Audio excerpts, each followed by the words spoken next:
Hi good afternoon நாள் எல்லோரும் எப்படி இருக்கீங்க? இன்றைக்கி நம்ம பார்க்க போகிற ப்ராப்பர்ட்டி பார்த்திங்கன்னா ஒரு டைரக்ட் ஓனரோட ப்ராப்பர்ட்டியை பற்றி தாங்க பார்க்க போகிறோம். இந்த ப்ராப்பர்ட்டி எந்த லொக்கேஷனில் அமைஞ்சிருக்கு அப்படின்னு பார்த்தீங்கன்னா OMR பெருங்குடி லொக்கேஷனில் அமைஞ்சிருக்குங்க. இது வந்து பார்த்திங்கன்னா ஒரு ரெசிடென்ஷியல் அப்பார்ட்மெண்ட்டில் ஒரு ஃப்ளாட் வந்து நமக்கு சேல்க்கு வந்திருக்கு.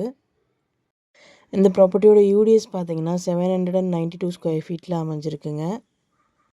பில்டப் பார்த்திங்கன்னா 1336 ஸ்கொயர் ஃபீட்டில் அமைஞ்சிருக்கு. டோட்டலாக பார்த்தீங்கன்னா G+4 பில்டிங்கு. நம்ம ப்ராப்பர்ட்டி வந்து பார்த்திங்கன்னா 3rd ஃப்ளோரில் அமைஞ்சிருக்கு. Lift and covered car parking available. 10 years old building. 3 பெட்ரூம்ஸுங்க. ப்ராப்பர்ட்டியோட ஃபேஸிங் வந்து பார்த்திங்கன்னா சவுத்து ஃபேஸிங்கு. ரோட் ஃபீட் பார்த்திங்கன்னா 30 ஃபீட் ரோடில் அமைஞ்சிருக்கு. ப்ராப்பர்ட்டியோட ப்ரைஸ் பார்த்திங்கன்னா 68 lakhsங்க. Slightly negotiable. டைரெக்டாக ஓனர் மீட்டிங்கில் பேசிக்கலாம். Thank you so much friends. Have a nice day.